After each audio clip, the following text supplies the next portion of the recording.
उपनिषद test series. Shvetashvar उपनिषद में किस ध्यान का वर्णन किया गया है? तो श्वेताश्वर उपनिषद में पहला 4 ऑप्शन पर आपको रीड कीजिए। पहले ओंकार ध्यान, प्राण ध्यान, सविता ध्यान और तत्व ध्यान। अब बताइए कौन से होंगे? प्राण ध्यान, सविता ध्यान। अगला क्वेश्चन, श्वेताश्वर सर अभी शुरू हुआ है ना? हाँ जी, अभी क्वेश्चंस निकले तो नहीं ना सर? नहीं भाई, पहला क्वेश्चन था जी। श्वेताश्वर उपनिषद में किस ध्यान का वर्णन किया गया है? तो सविता ध्यान का वर्णन किया गया है। अगला क्वेश्चन, श्वेताश्वर उपनिषद के नामकरण का हेतु क्या है? श्वेतवर्ण, प्रवक्ता ऋषि, श्वेत कमल या ये सारे? बताए कौन से होंगे? उपरोक्त सभी। श्वेताश्वर उपनिषद में जो नामकरण है ये एक ऋषि के नाम से था, श्वेताश्वर ऋषि। प्रवक्ता ऋषि। तो श्वेत वर्ण गलत है, श्वेत कमल गलत है, ऊपर तो सभी तो नहीं होगा। प्रवक्ता ऋषि, ऋषि के नाम से था। अगला क्वेश्चन, अपने अपने गलतियों को नोट करते जाइए ताकि एग्जाम में आप उसका पहले से आप वेरीफाई कर लोगे तो उसका एग्जाम में नहीं जाएगा। श्वेताश्वर उपनिषद में किस प्राणायाम के क्रम में सर्वप्रथम किस क्रिया को विधिवत संपन्न करने की बात कही गई है? आचार विचार, ऑप्शन ए, ऑप्शन बी नैतिक क्रिया, ऑप्शन सी आहार विहार या षट क्रिया? आहार विहार। बिल्कुल, श्वेताश्वर उपनिषद में प्राणायाम के क्रम में सबसे पहले आहार विहार को, मिताहार इत्यादि से बात करते हैं, संपन्न करने की बात कही गई है। अगला क्वेश्चन, श्वेताश्वर उपनिषद में ध्यान के लिए किस प्रकार के स्थान का वर्णन किया गया है? समतल और पवित्र भूमि, ऑप्शन ए, ऑप्शन बी कंकर, अग्नि तथा बालू से रहित, ऑप्शन सी है जल के आश्रय और शब्द आदि से की दृष्टि से मन के अनुकूल, ऑप्शन डी है उपयुक्त सारे। बिल्कुल सही, सभी। बिल्कुल सही।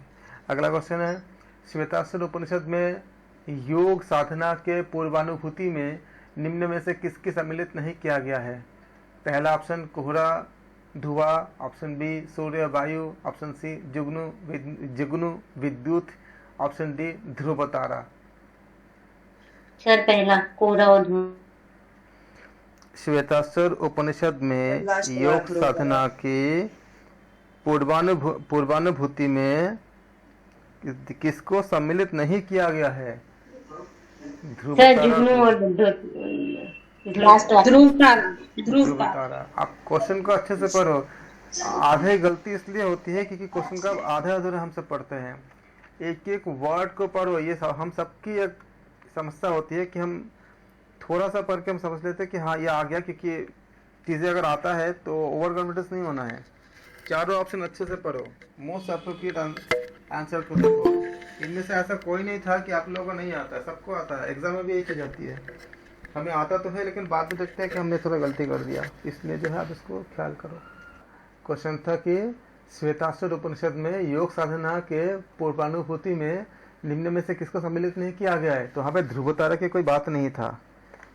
अगर आपने श्वेताश्वर उपनिषद का, हमने पूरा श्वेताश्वर उपनिषद को हमने कंप्लीट समझा दिया था आपको, मतलब पूरा पढ़ा दिया था, जितना सिलेबस में था वो तो था ही, इसके अलावा भी करा दिया था। रिकॉर्डेड वीडियो देख लेना ताकि आप लोगों को कोई डाउट ना रहे।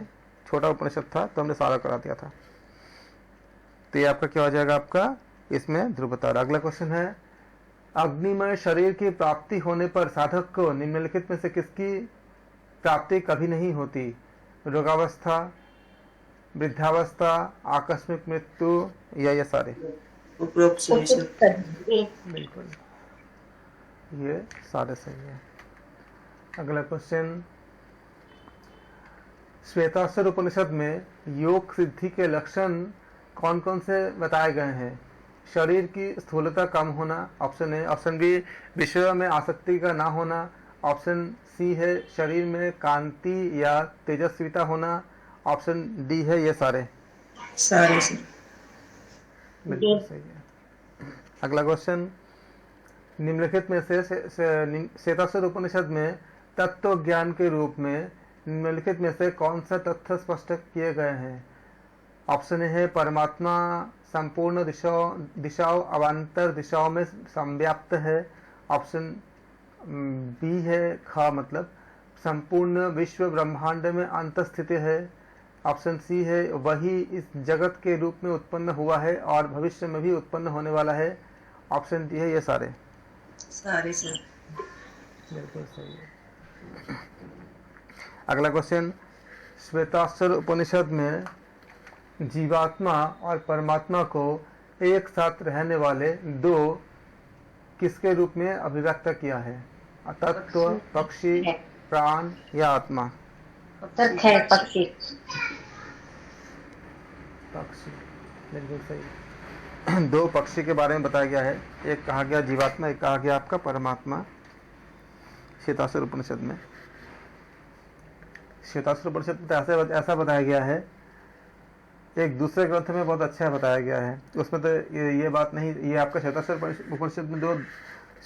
उपनिषद में दो पक्षी के बारे में ही बताया गया है, लेकिन एक दूसरा ग्रंथ है उसमें बताया गया है कि एक खाली ये कहानी की तरह, ये मतलब रियल कुछ नहीं है, कहानी की तरह समझाने के लिए कि जीवात्मा परमात्मा जब हुए तो बोले चलो लुका छुपी का खेल खेलते हैं। ये प्रहलाद कथा में हमने पढ़ा था कि प्रहलाद बताते हैं अपने दोस्तों को कि जीवात्मा परमात्मा में लुका छुपी का खेल होता है। तो पहले जो है जीवात्मा छुपता है और परमात्मा को बोला कि ढूंढो, लुका छुपी का खेल ऐसे ही होती है। तो परमात्मा ने जीवात्मा को ढूंढ लिया। अब इसके बाद परमात्मा ने जीवात्मा से बोला अब तुम्हारी बारी है, अब मुझे ढूंढो। तो उसी को ढूंढने के लिए हम जन्मों जन्मांतर का पूरा सफ़र चलते रहता है, जब तक हमको मोक्ष नहीं मिलता तब तक हम ढूंढते रहते हैं। तो बहुत अच्छा कथा था कि ये चल रही है, आजीवन तक चल रही है।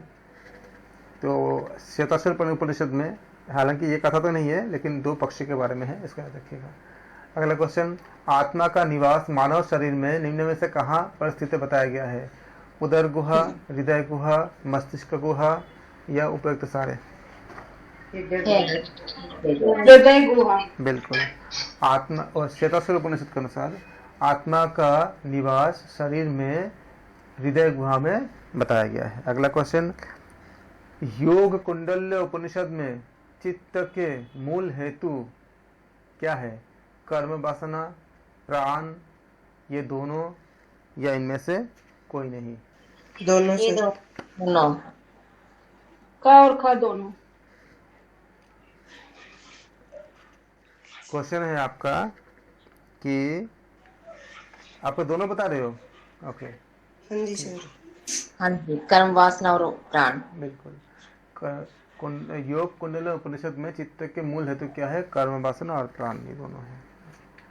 अगला क्वेश्चन, अनुरक्ति परे तत्व सततम डैश डैश डैश स्मृति, इसमें कौन से शब्द आएंगे? यम, नियम, प्रत्याहार या प्राणायाम?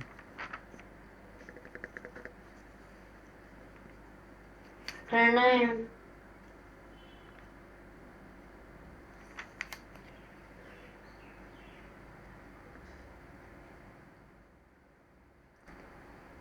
अनुरक्ति पहला नियम सर। अनुरक्ति को लिखता सर। नियम में नियम सर। क्या हो जाएगा इसका? ये नियम हो जाएगा। अगला क्वेश्चन, त्रिशिखी ब्राह्मण में, नियम ही इसका आंसर है। त्रिशिखी ब्राह्मण उपनिषद में कुल कितने आसनों का वर्णन किया गया है? 17। 17 सर। 17, 15, 10 या 32? तो क्या होगा? 17 सर।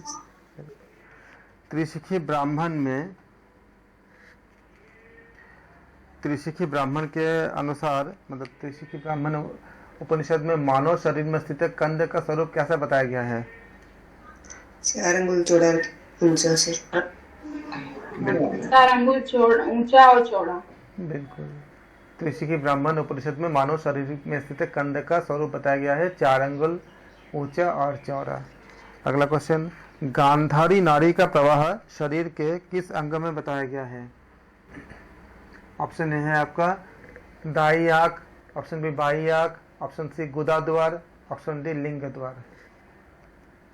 गए दाएं आंसर, गए गुदाद्वार। गांधारी नाड़ी का प्रवाह गांधारी आंख कैसा, आंख में आएगा और बाई नहीं। आंख है सर। नहीं, गांधारी नाड़ी गांधारी नाड़ी आंख दाएं आंख तरफ से है बच्चे। सर। गुदाद्वार। गांधारी नाड़ी का एक समापक गुदा द्वार होती है। अगला क्वेश्चन, त्रिशिखी ब्राह्मण उपनिषद में 10 प्राणों में से किन 2 प्राणों को मुख्य माना गया है? प्राणपान, प्राण प्राणपान, प्राणपान। प्राणपान। त्रिशिखी ब्राह्मण, बिल्कुल सही। त्रिशिखी ब्राह्मण उपनिषद में प्राणायाम के कितने स्तरों की चर्चा की गई है? 3, 5, 6 या 9? 3 सर। बिल्कुल सही। अगला क्वेश्चन, त्रिशिखी ब्राह्मण उपनिषद के अनुसार आकाश तत्व के शरीर में कहाँ से कहाँ तक किया जाता है? नासिका के ब्रह्मरंध्र। नासिका से ब्रह्मरंध्र तक। नासिका से ब्रह्मरंध्र तक। वेरी गुड, बहुत अच्छे, बहुत ही अच्छे। अगला क्वेश्चन, में आपको क्वेश्चन है, योग तत्व उपनिषद में योग के मुख्यतः कितने प्रकार बताए गए हैं? 4 सर। 4। योग तत्व उपनिषद में योग के 4 प्रकार बताए गए हैं। योग तत्व उपनिषद, योग के मुख्य प्रकार निम्न में से कौन सा है? मंत्र एवं लय योग, हठ योग, राजयोग, कौन से? सारे सर। सारे सारे सभी। सर। अब आइए कोट में, आइए कोट में आपको सूची 1 सूची 2 के साथ आपको मिलान करनी है। तो मिलान कीजिए। मैं थोड़ा सा इसको छोटा कर देता हूँ ताकि आ जाए।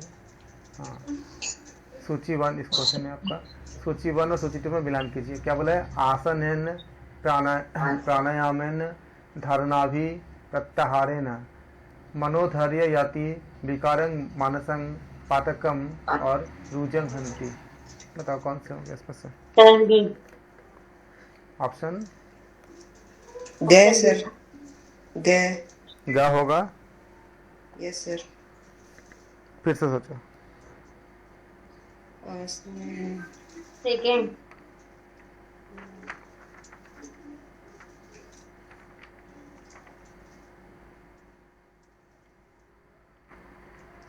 गए कौन होगा से? सर। नहीं, गा कैसे होगा? पहले का क्या बताया आपका? आसन और से, तो भी है।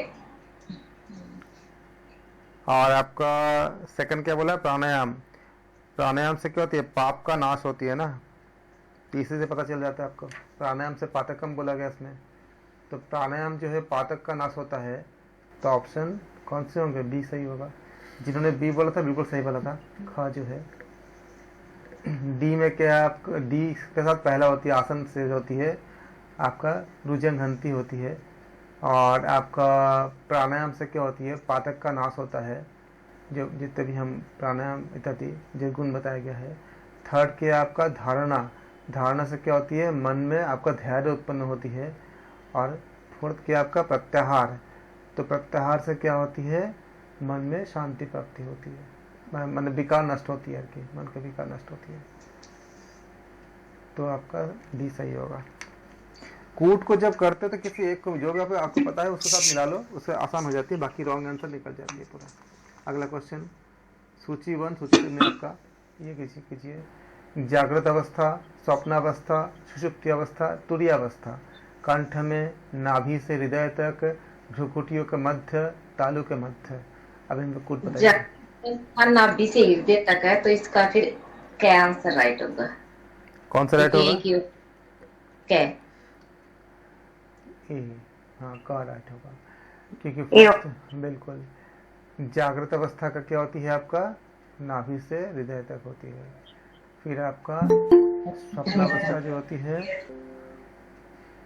अगला क्या आपका जो आपका ये क्या है? आपका स्वप्नावस्था। स्वप्नावस्था कहाँ पे होती है? स्वप्नावस्था कंठ में होती है। तो क्या हो जाएगा? इसके साथ आपका ए हो जाएगा।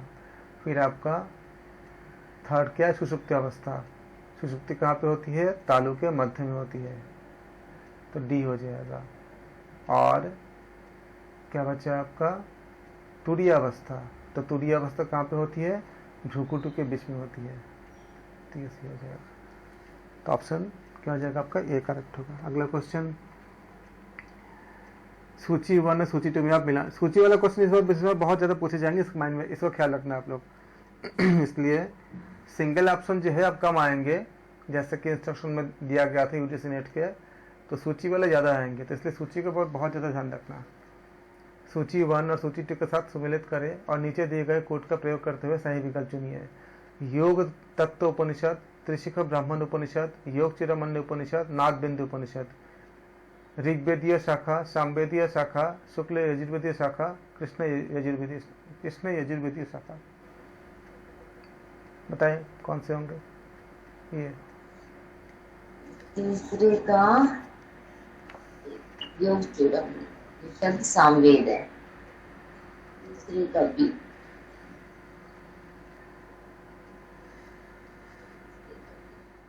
फिर गए answer. Sir third number C. बहुत ही बढ़िया, एक्सेलेंट, सबका बढ़िया, एकदम करेक्ट। डी के आपका, डी के साथ क्या होगा? योग तत्व उपनिषद होगा, क्योंकि ये कृष्ण यजुर्वेद का है। तो जब ऐसा मिल जाता है आपको, तो क्या हुआ? क और ख पहले आपका कट हो गया। अगर आप बाकी आप चेक करोगे क्या आपका डी और ग और घ में चेक करोगे, तो ग और घ में देखो कौन से आपका अलग है, तो डी और सी तो दोनों में आपका समान है, सो चेक नहीं करना है। आप ए या बी को चेक कर लो, इसमें से किसी एक को जो कंफर्म हो जाओगे तो आप पता चल जाएगा कि ग होगा कि घ होगा। तो बी के साथ क्या है? बी के साथ बोला है आपका सामवेदीय शाखा। तो सामवेदीय शाखा किसमें आती है?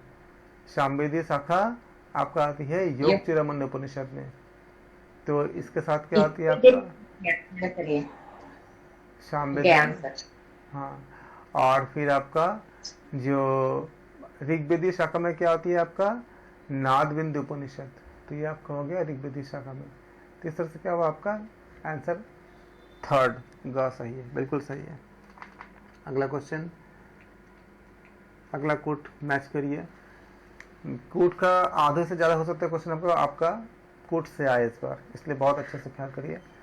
सूची 1 और सूची 2 में आपका सुमिलित करनी है। पूर्व दल, पश्चिम दल, उत्तर दल, दक्षिण दल, स्फटिक वर्ण, श्वेत वर्ण, कृष्ण वर्ण या पीत वर्ण। बताइए कौन से होंगे? ये आपका क्वेश्चन है।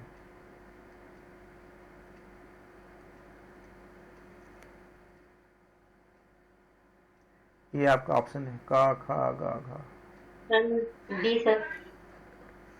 क्या? पूर्व श्वेत वर्ण हो गया, पश्चिम,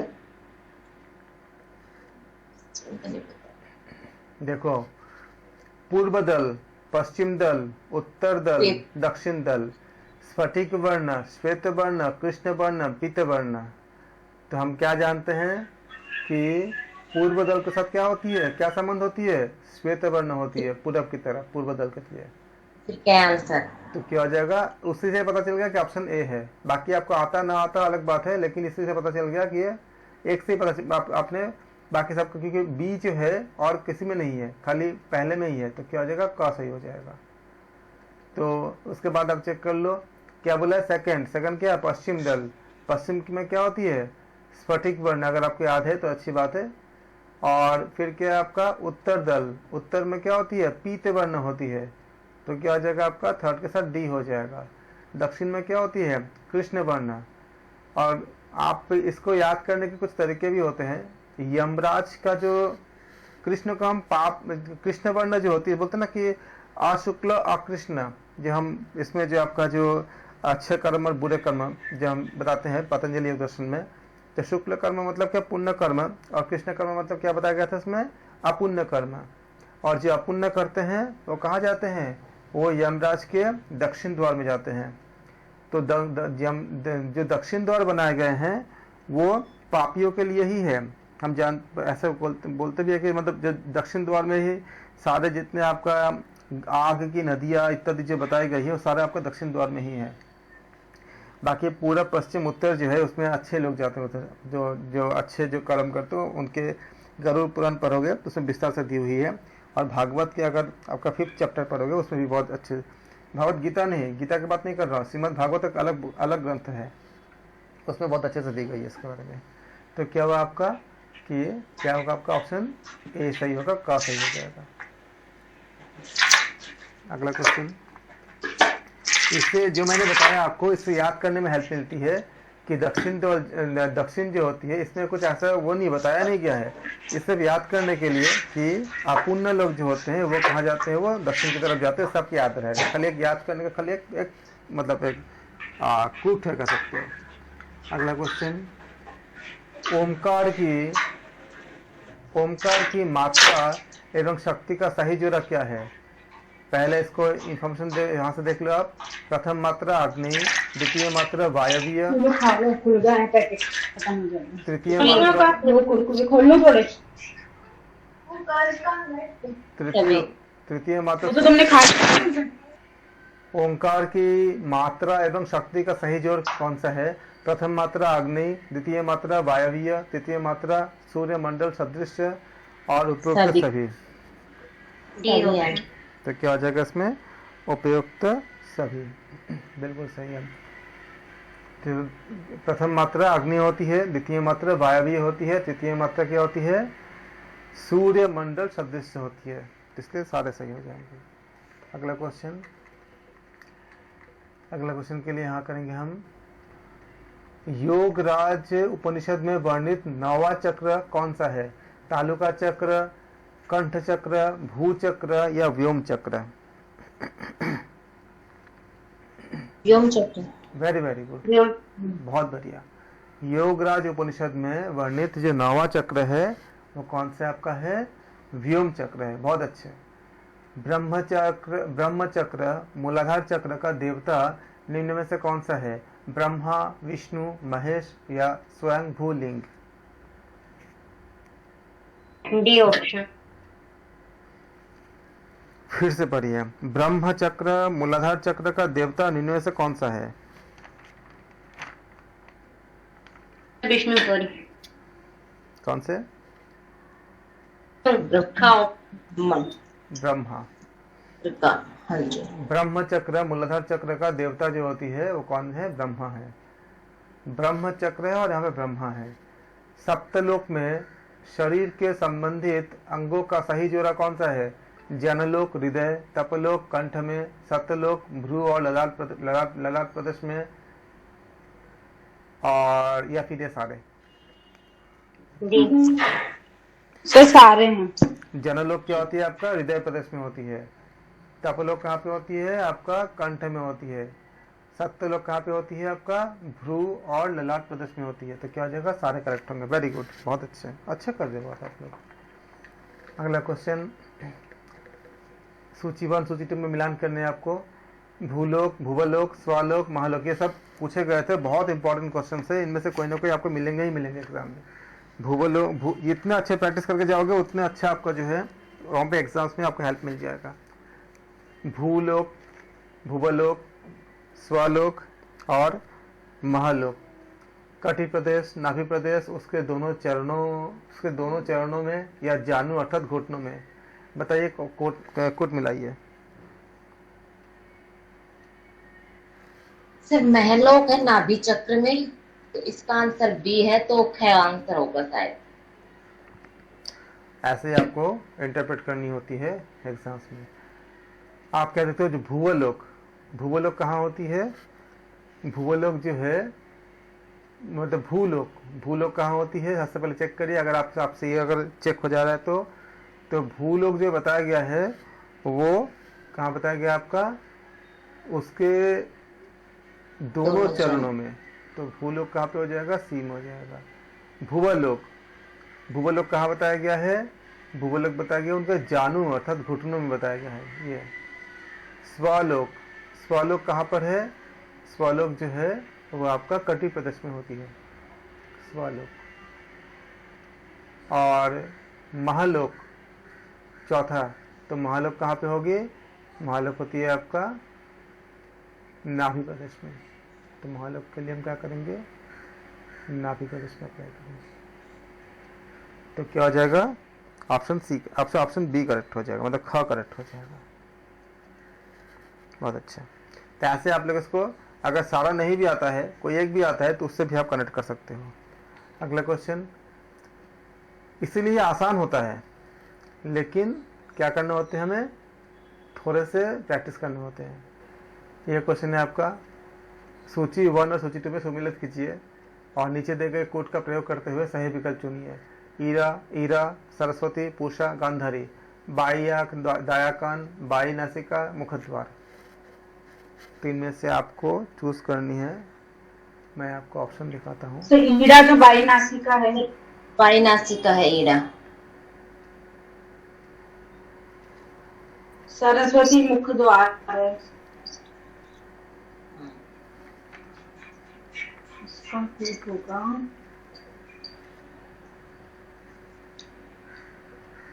ये कोट है यहाँ पे। सर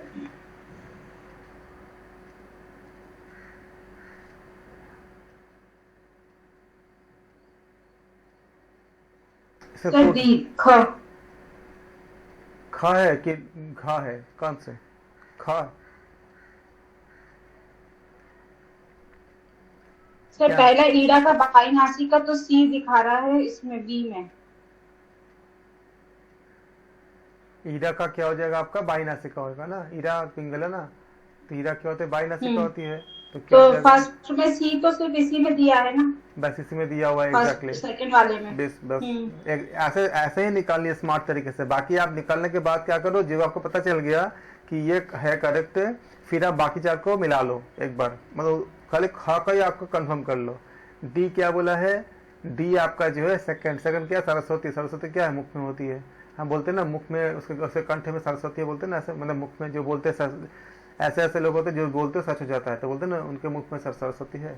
तो पूषा, पूषा क्या आएगा आपका? पूषा किस में आएगा? पूषा थर्ड में। थर्ड किससे संबंधित होती है? उसके साथ आपका, पूषा के साथ आपका बाई दाया कान का संबंध होती है, पूषा का कान का संबंध होती है। तो फिर क्या हो जाएगा आपका? थर्ड का बी हो जाएगा। और फिर क्या आपका फोर्थ के साथ? फोर्थ क्या? गांधारी। गांधारी के साथ क्या हो जाएगा आपका? आंख का संबंध होती है। तो ये आपका अगला क्वेश्चन सूची 1 सूची 2 में करेंगे। इसमें मूलाधार, स्वादिष्ठान, मणिपुर, अनाहत 6 दल, 4 दल, 12 दल और 10 दल। Option A. सर मूलाधार 4 दल।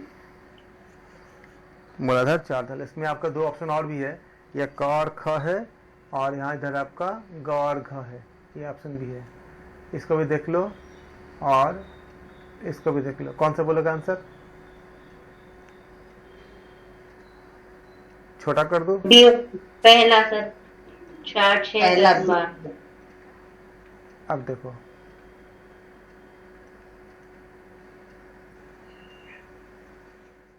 पहला आंसर बी ए वाला। BADC ना पहला बोल रहे हो? हाँ, हाँ जी सर। बिल्कुल। तो क्या हो जाएगा आपका? BADC। क्योंकि BADC इसलिए होगा, ऑप्शन को मिलाते हो तो क्या बनता है आपका? पहला क्या बोला? मूलाधार। तो मूलाधार के साथ किसका साथ किसका होता है? 4 दल। बिल्कुल 4 दल। तो 4 दल होंगे, तो बी के साथ क्या हो जाएगा आपका? इसका बी के साथ तो जुड़ जाएगा। और तो इसका तो इससे आंसर मिल गया क्योंकि आपका पहला का बी है, तो खाली एक ही जगह पे है, आंसर मिल ही गया। बाकी चेक कर लो। सेकंड क्या बोले? स्वादिष्ठान। स्वादिष्ठान में कितनी होती है आपका? 6 दल, तो ये मिल गया आपका। फिर क्या आपका? मणिपुर। मणिपुर में कितनी होती है आपका? 10 दल, 10 मिल गया। और अनाहत, अनाहत में कितनी होती है आपके? 12 दल। तो ये मिल गया आपको। एक बार 2 एक बार 4 ऐसे बढ़ेंगे। हाँ जी। फिर आपका आता है अगला क्वेश्चन, सरस्वती नारी, सरस्वती नारी शरीर के किस भाग में गतिशील होती है? ऑप्शन है बाई आंख में, ऑप्शन बी मुखद्वार। बाई आंख में, मुखद्वार में, मुखद्वार में। Option C. एग्जैक्टली। मुखद्वार में। कुहू नारी का निवास शरीर के किस अंग में होता है? गुदा, सर जी, ये जो सर की नाड़ी की जो बात हो आ रही है मुख द्वार में, ये अलम्बुसा ही है ना? ये ग्रंथों के अनुसार निर्भर करता है। यहाँ पे जो मोस्ट अप्रोप्रिएट आंसर है उसी को ले लेंगे। ग्रंथ अगर चेंज होते हैं तो कई जगह पे उसका आपका एक, अगर कोई स्पेसिफिक ग्रंथ के बारे में, स्पेसिफिक आपको उपनिषद के बारे में बताया जाएगा तो आप उसके अकॉर्डिंग बोलोगे, क्योंकि ऐसे कई जगह होती है जहाँ पे आपका चीज़ें उल्टा मतलब बदल जाती है। जैसे आपका ध्यान बिंदु उपनिषद में जो बातें बताई गई है और हठयोग के संबंधी बातें हैं, और जो आपका हठयोग प्रतिपिकवन जो बताई गई है, कई जगह पे आपको उसमें विरोधाभास मिलती है। इसलिए एग्जैक्टली अगर ग्रंथ का नाम मेंशन है उसके अकॉर्डिंग, वरना अगर इसमें जैसे कोई मेंशन नहीं है तो क्या हो जाएगा मुख द्वार में। कुहू नाड़ी का निवास स्थान शरीर के किस अंग में होता है? गुदा, लिंग, हृदय या ये सारे? सारी सर। सारे में कैसे होगा? नाड़ी तो एक ही जगह लिंक करेगा ना, गुदा में भी जाएगा, हृदय में भी जाएगा, कैसे? आप सोचो तो पहले, हर जगह सारे नहीं होते, सारे को तुक्का मत मारो। नाड़ी का स्थान गुदा में, ऐसा कोई नाड़ी होता है जो गुदा में भी हो, हृदय में भी हो, लिंग में भी हो? ऐसा कौन सा नाड़ी भाई? Option B. ऑप्शन बी यार। Option B. आप जब सोचो, क्योंकि यहाँ आप बोलो कोई बात नहीं है, लेकिन एग्जाम में जब करोगे तो अगर आपको नहीं भी आ रहा है तो आप थोड़ा स्मार्ट तरीके से सोचो, क्या एक ऐसा नाड़ी हो सकता है जो सब जगह पे हो, हृदय में भी हो, गुदा में भी? ऐसा आपने कहीं पढ़ा है किसी ग्रंथ में? ऐसा सोचोगे तो क्या होगा ना, जो गलत आंसर होगा उसका कोई, जैसे मान लो इसमें क्या है, हमने बोला कि ऐसा कोई नाड़ी तो नहीं होगा जो हर जगह होगा, तो क्या होगा, घ कट जाएगा। इससे क्या हुआ, आपका रॉन्ग आंसर आपका एलिमिनेट होता मतलब होता जाएगा। बाद में अगर आपको तुक्का भी मारने होंगे तो आपके पास ऑप्शन लिमिटेड होंगे, तो चांस सही होने का चांस क्या होगा, ज़्यादा हो जाएगा। एग्जाम वाले यही, उनका कहना यही होता है। और बड़े बड़े जितने भी एग्जाम्स होते हैं, खाली यूपीएससी का एग्जाम ले लो, बाकी सब जगह इंटरव्यूअर्स का अगर उनके अगर सुनोगे, उनका अगर बात करोगे, वो बोलते हैं कि हमें भी पता है कि सारे चीजें, इतने सारे ग्रंथ है, हर लाइन किसी को याद नहीं रहता। हर लाइन किसको कैसे याद रहेगा? जो एग्जाम सेट कर रहे हैं उनको भी याद नहीं होता कि पूरे 18% की हर चीज याद हो जाए। जरूरी नहीं कि उनको भी याद हो सकता है याद हो सकता है याद ना हो सारी चीजें, लेकिन वो बताते हैं कि कितने स्मार्ट तरीके से आंसर तक पहुंचते हैं, बस इसको हमें देखना होता है। इसलिए आप सोचो, बहुत वाइजली सोचो, बहुत एकदम शार्प उसको सोचो। गलती कोई बात नहीं होती है, लेकिन आप ऐसे सोचो कि ये तो हो ही नहीं सकता कि ऐसा कोई नाड़ी हर जगह पे होता है, गुदा में भी हो, हृदय में भी हो, लिंग में भी हो। तो ये क्या होगा, ऑप्शन जो फोर्थ ऑप्शन है ये अपने आप क्या हो जाएगा, आपका गलत हो जाएगा। तो लिंग सही है इसका। कुहू नाड़ी कहाँ होती है? लिंग में होती है। सुषुम्ना नाड़ी का पर्यायवाची शब्द कौन सा होती है? शून्य, अग्निस्वर, मध्यगा या उपरत सारे? डी सर। सारे। ये सारे आपका पर्यायवाची शब्द होती है। शंखिनी नाड़ी का मूल स्थान शरीर में कहाँ स्थित होती है? गुदाद्वार, लिंगद्वार? के फर्स्ट आंसर गुदाद्वार। शंखिनी नाड़ी जो होती है वो कहाँ होती है? गुदाद्वार में होती है। काफी अच्छा किया आप लोगों ने इसको, ये आपका जब किया आपने। ऋग ईशावास्य उपनिषद का मूल स्रोत क्या है? ऋग्वेद, सामवेद, यजुर्वेद या अथर्ववेद? यजुर्वेद। ईशावास्य उपनिषद का जो मूल स्रोत है वो क्या है आपका? यजुर्वेद है। बहुत अच्छे। वेदांत किसे कहा जाता है? स्मृति को, संहिता को, उपनिषद को या पुराण को? उपनिषद को। वेदों का उपनिषद को। उपनिषद को। अगला क्वेश्चन, ब्राह्मण ग्रंथों के भाग क्या है? कंठ, कठ, केन, छांदोग्य या ये सारे? डी सर। सरस्वती। ब्राह्मण ग्रंथ के भाग क्या होती है? कठ भी होती है, केन भी होती है, छांदोग्य भी होती है। छांदोग्य भी होता है। अगला क्वेश्चन, ईशावास्य उपनिषद के अनुसार कर्म समर्पित करने चाहिए किसको? मनुष्य को, देवताओं को, परमेश्वर को, समाज को? ईश्वर को। करेक्ट। अगला क्वेश्चन, परमेश्वर को समर्पित कर्म से क्या नहीं होता? कार्य, बंधन, मोक्ष या समर्पण? मोक्ष। नहीं होता, मोक्ष नहीं होगा। नहीं, बंधन। बंधन। परमेश्वर, क्वेश्चन को पूरा पढ़ो, बार बार बता रहा हूँ। परमेश्वर को समर्पण करोगे तो क्या मोक्ष नहीं मिलेगा? तो फिर फायदा क्या? मोक्ष के लिए तो सब कुछ कर रहे हैं, तो क्या होगा? बंधन नहीं मिलेगा। तो परमेश्वर को समर्पित कर्म से क्या होती है? बंधन नहीं होती है। अगला क्वेश्चन, ईशावास्य उपनिषद के अनुसार कर्म कैसा होना चाहिए? त्याग भाव से, परमेश्वर को समर्पित, बंधन रहित, ये सारे सारे कर्म क्या होना चाहिए आपका? सारे होना चाहिए। त्याग भाव से होना चाहिए, बंधन रहित होना चाहिए, परमेश्वर को समर्पित होना चाहिए, इसलिए सारे। ईशावास्य उपनिषद के अनुसार कर्म होना चाहिए। अगला क्वेश्चन, शास्त्रोक्त, विधिवत, नित्य, अनुकरणीय। शास्त्रोक्त शास्त्र ईशावास्य उपनिषद के अनुसार मुक्ति का मार्ग क्या है? निर्लिप्त कर्म, नित्य कर्म, नैमित्तिक कर्म, महान कर्म। निर्लिप्त कर्म। नियमित कर्म। निर्लिप्त कर्म, त्याग पूर्वक भोग करो, 100 साल तक जीने की इच्छा करो। त्याग पूर्वक मतलब क्या हुआ? आप लिप्त नहीं होते हो। निर्लिप्त कर्म।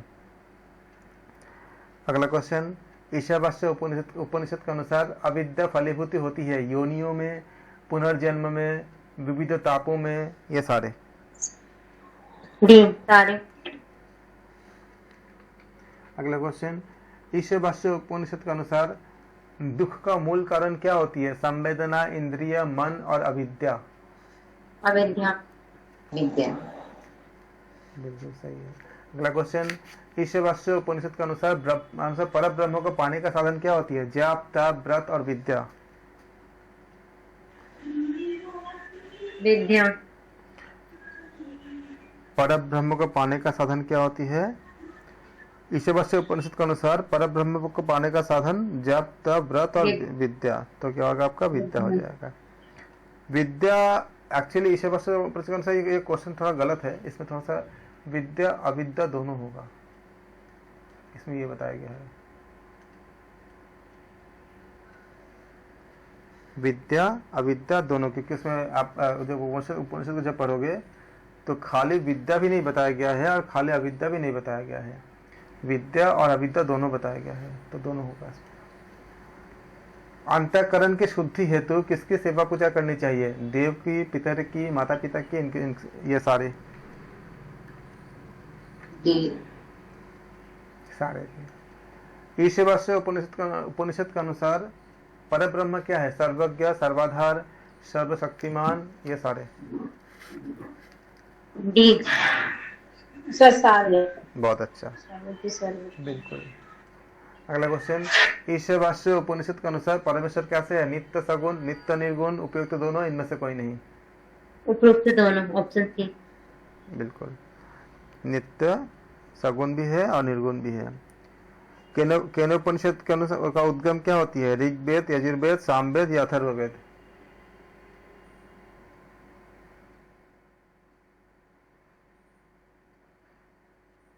यजुर्वेद सर। सामवेद। गायन, मेरा कर्सर का मन जहाँ पे जानबूझ से ऐसा करता हूँ, जहाँ पे कर्सर होता है उसका आंसर मत दो। केनोपनिषद का उद्गम क्या होती है? सामवेद से उत्पन्न होती है। गायन होती है ना, आपका गायन मतलब, इसलिए शास्त्रीय संगीत कहाँ से आती है? शास्त्रीय संगीत आपका जो है वो सामवेद से आती है। केनोपनिषद में सर्वप्रथम सबसे पहला शब्द क्या है? अथ, केन, उप या बिल्कुल सही। केनोपनिषद के अनुसार परब्रह्म अनुसार परमात्मा प्रवृत्त करता है मन को, वाणी को, प्राण को, ये सारे ये सारे। मन को, सारे सभी। केनोपनिषद में क्या बताया गया? आप याद करो, जो वाणी जो बोलता है, वाणी के द्वारा हम परब्रह्म को हम नहीं पा सकते, लेकिन वाणी जिस शक्ति से बोलता है वो ब्रह्म है, ब्रह्म का शक्ति से बोलता है। इसी तरह से हर जो कार्य होता है जिस उससे हम नहीं पा सकते, लेकिन वो जिस शक्ति से कार्य करता है वो ब्रह्म है, वो ब्रह्म है। अगला क्वेश्चन, केन शब्द का अर्थ क्या है? किसका, किसके, किसके द्वारा या कौन? किसके द्वारा? ये बहुत बार पूछा गया है, एक एग्जाम में कई बार पूछा गया है। केन शब्द का अर्थ क्या है? ये होता है आपका किसके द्वारा। परमात्मा क्या है? सर्वशक्तिमान, चेतना, प्रवर्तक या उपयुक्त सारे? ये सारे पूछा गया क्वेश्चन है अलग अलग जगह पे। उपयुक्त सारे। डी। परमात्मा को जानकर मानव का प्राप्त क्या होती है? शांत, सुखी, जीवन मुक्ति या चेतन? जीवन मुक्ति। जीवन मुक्त। अगला क्वेश्चन, जीवित रहते हुए निर्द्वंद हो जाना क्या कहलाता है? विदेह मुक्ति, जीवन मुक्ति, परम चैतन्य या लय? विदेह मुक्ति। विदेह मुक्ति। विदेह मुक्ति। जीवित रहते हुए निर्द्वंद हो जाना। जीवन मुक्ति, सॉरी सर।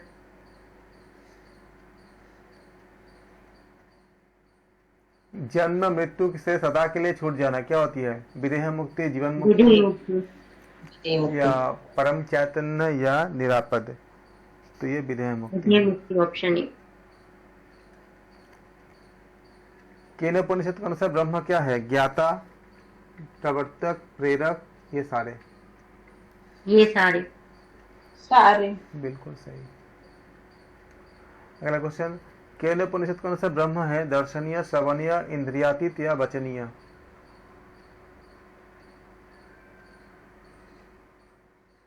इंद्रिय। केनोपनिषद के अनुसार ब्रह्म है सर ये दर्शनीय, ऑप्शन श्रवणीय। दर्शनीय।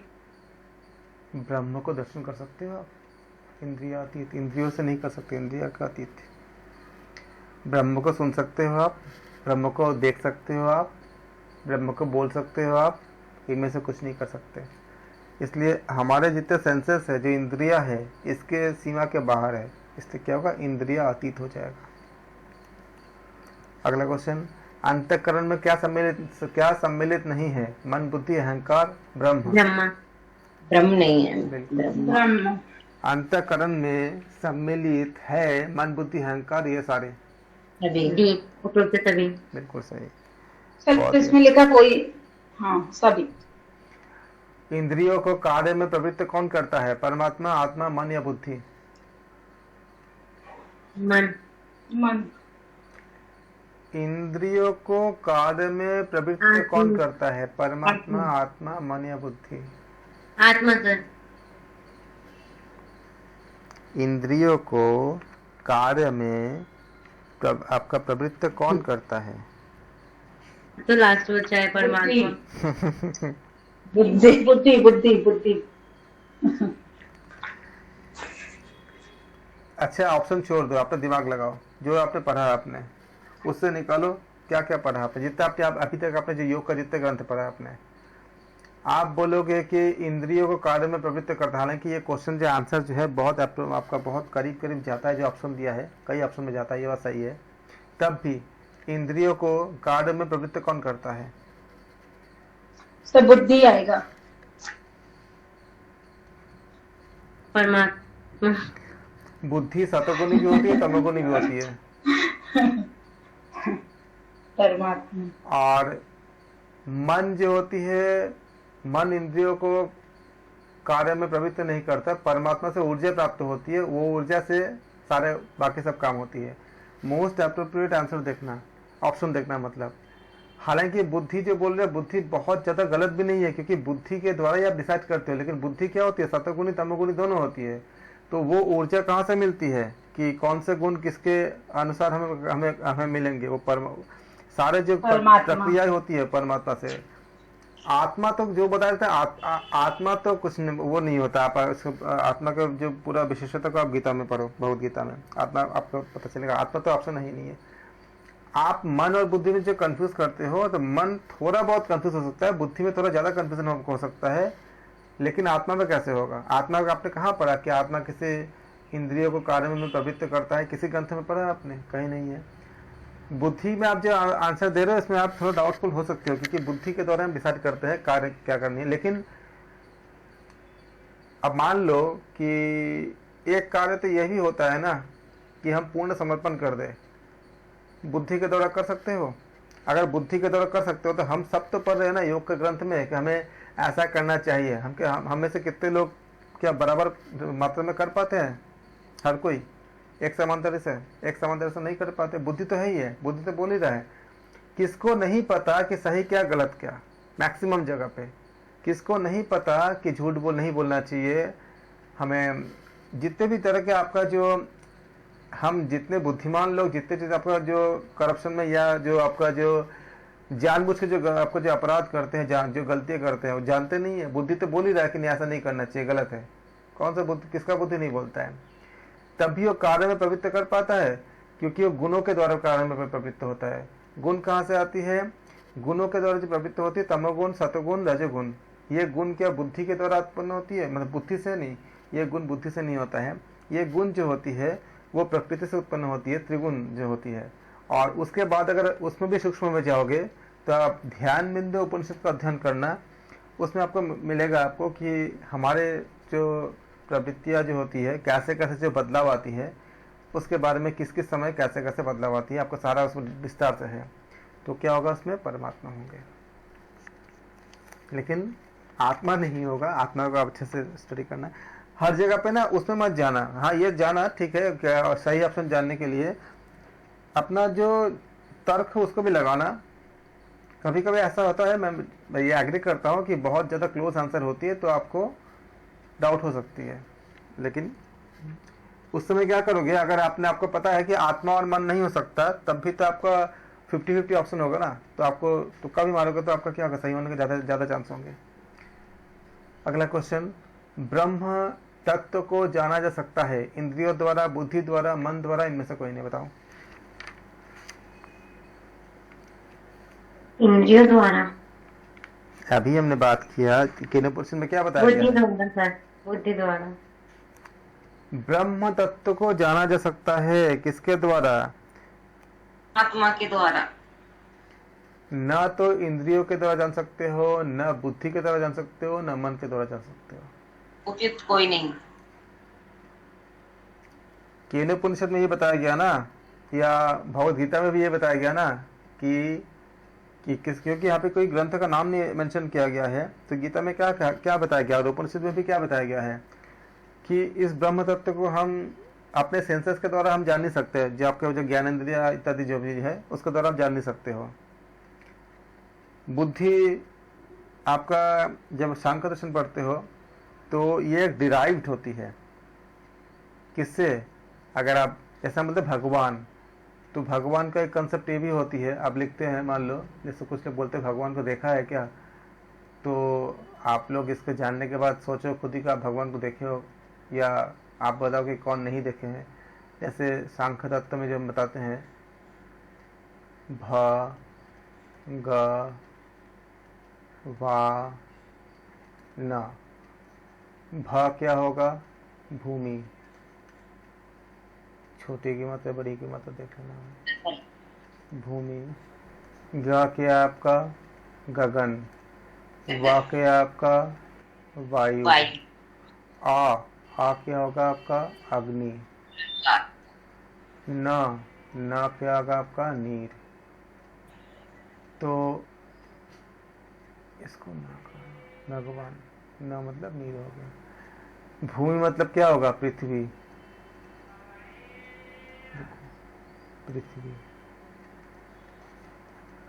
गगन मतलब क्या होगा? आकाश। वायु मतलब क्या होगा? वायु तो वायु होती है, हवा जिसे हम कहते हैं। अग्नि जानते हो? नीर मतलब जल। अब बताओ ये पंच महाभूत हुए कि नहीं हुए? अब आप बताओ, आप में से ऐसा कौन है जो जल न देखा हो कभी, मट्टी या पृथ्वी न देखा हो कभी? आकाश, अभी देख लो आकाश को तरफ, हवा नहीं होगा तो फिर आप सांस कैसे ले रहे हो? अग्नि नहीं होगा तो खाना कैसे खाना पकाने के लिए अग्नि चाहिए होगा ना, तो आप खा ही नहीं सकते खाना। तो इन्हीं के बाद क्या होती है, जब आप सांख्य का, यहाँ पे हम सांख्य तो हम पढ़ा नहीं रहे, अगर सांख्य हम पढ़ाऊंगा अगले, हम एग्जाम के बाद ही लेंगे, उसके जून के बाद लेंगे, जब डिटेल में बताऊंगा सारा चीज़ें, जब दिसंबर एग्जाम्स के लिए। उसमें आप देखोगे कि बुद्धि का उत्पत्ति कहाँ से हुई है। तो आप जब सारे चीज़ों को पढ़ोगे आप, तो आप देखोगे कि इस तरह की जो होती है। इसलिए भगवान जो हम बताते हैं, जब आप बहुत अच्छे से समझोगे, ये एक जगह मिलती है भगवान के इसमें, हम जो पंच तत्व के साथ हमें, तो ये जो हमें डिराइव होती है कहाँ से होंगे? बुद्धि से हो ही नहीं सकता, क्योंकि बुद्धि इसी श्रेणी के अंतर्गत, इसी के बाद ही आएगा। आप जब पढ़ोगे, इसको अध्ययन करोगे सांख्य में, आपको बहुत अच्छे से समझोगे इसमें कि महत्त्व इत्यादि जब पढ़ोगे उसमें जब जानोगे इसको, तो अगर आप पढ़े हो तो आप जानते होगे। तो इंद्रियों का नहीं हो सकता, बुद्धि के द्वारा गीता में भी बताया गया है चैप्टर नंबर 11 में, हे अर्जुन तुम अपने साधारण इंद्रियों और इस बुद्धि के द्वारा मुझे देख नहीं सकते, मैं तुमको दिव्य दृष्टि प्रदान करता हूँ। और उसके बाद उनको भगवान श्री कृष्ण ने उनको संपूर्ण अपना विश्व रूप दिखाए थे। तो क्या हो जाएगा, इन सब चीज़ों को मैं इसलिए बताता हूँ ताकि एग्जाम में अगर आए तो आप इन चीज़ों को रिकॉल कर लोगे तो आप सही आंसर तक पहुँच जाओगे। तो क्या इनमें से कोई नहीं। अगला क्वेश्चन, बहुत अच्छा आप लोगों ने कोशिश किया, कुछ थोड़ा बहुत गलती है लेकिन मैक्सिमम सब सही कर रहे हो। केनोपनिषद में उमा ने इंद्र को देवासुर संग्राम में क्या माना था, निमित्त मात्र, विजेता, अग्रगण्य या सेनापति? विजेता।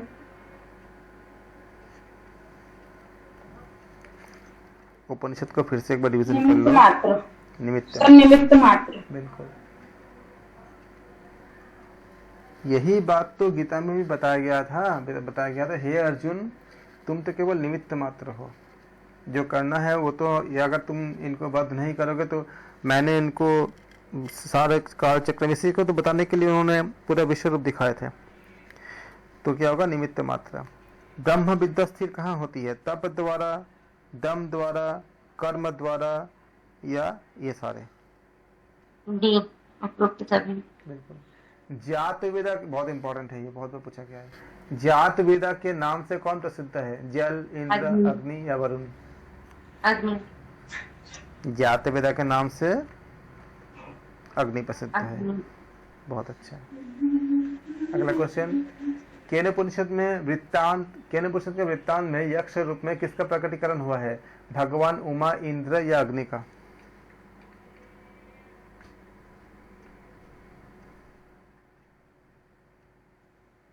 भगवान ब्रह्मा का।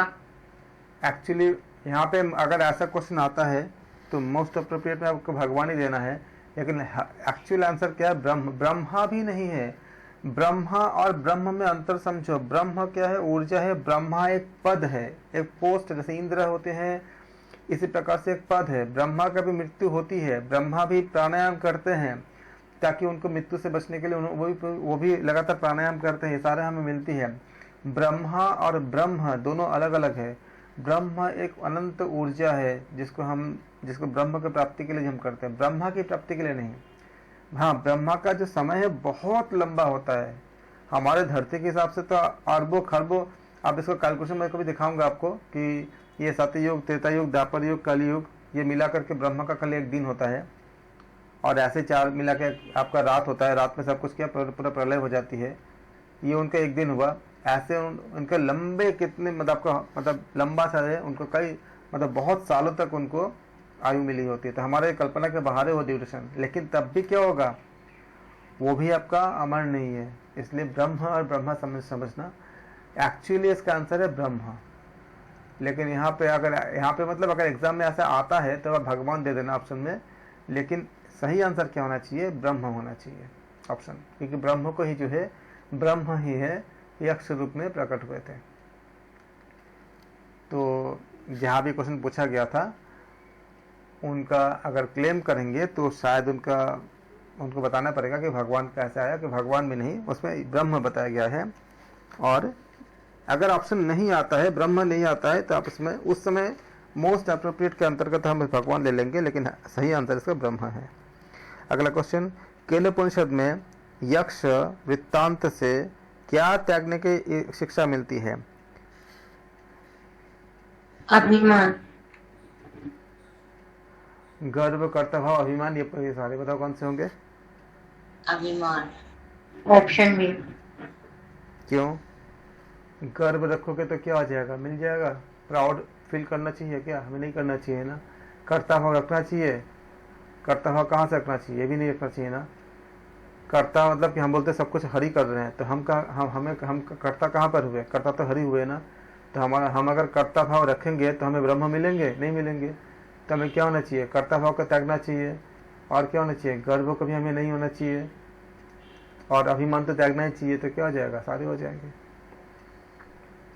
अगला क्वेश्चन, यम तथा नचिकेता संवाद क्या है, कठोपनिषद में, केनोपनिषद में, ऐतरेय उपनिषद में, कठोपनिषद। कठोपनिषद। कठोपनिषद में के अनुसार शिष्य एवं पुत्र की श्रेणियां कितनी होती है? 3। कितनी होती है? 3। 3 ऑप्शन में। ठीक है। कठोपनिषद में शरीर को क्या क्या कहा गया है? रथ।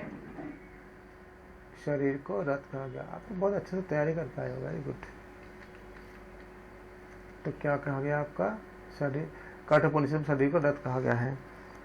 कठोपनिषद में आत्मा को क्या बताया गया है? सारथी। सारथी। ठीक है, सारथी, हाँ। ओके। तो आत्मा को क्या बताया गया है? जो हमें, जैसे अर्जुन ने बताया, नहीं बताया थे कि अर्जुन का जो सारथी श्री कृष्ण बने थे, श्री कृष्ण ही तो हमारे अंदर के सोल हैं, आत्मा है, जो लगातार बोलते रहते हैं। ठीक है, आप लोगों ने काफ़ी अच्छा किया। इसके बाद के क्वेश्चन को हम लोग, सॉरी इसमें गलत ठीक कर दिया।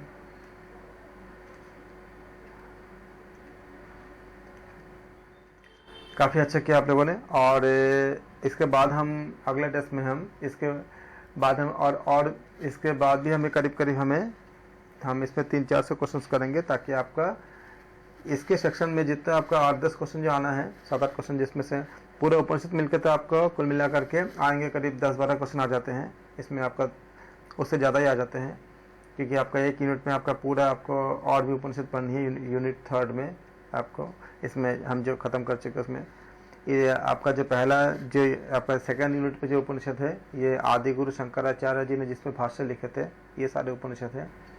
और बाकी जो आपका 3rd यूनिट में है, उसमें और भी महत्वपूर्ण उपनिषद बताए गए हैं, 8 उपनिषद। इन सब के ऊपर हम अगले सीरीज में हम MCQs करेंगे। आप सबका बहुत बहुत धन्यवाद। Thank you so much. आपने काफ़ी अच्छा किया, और ऐसे ही करना, और थोड़ा सा और पढ़ लो, और ताकि और अच्छे से कर पाओ।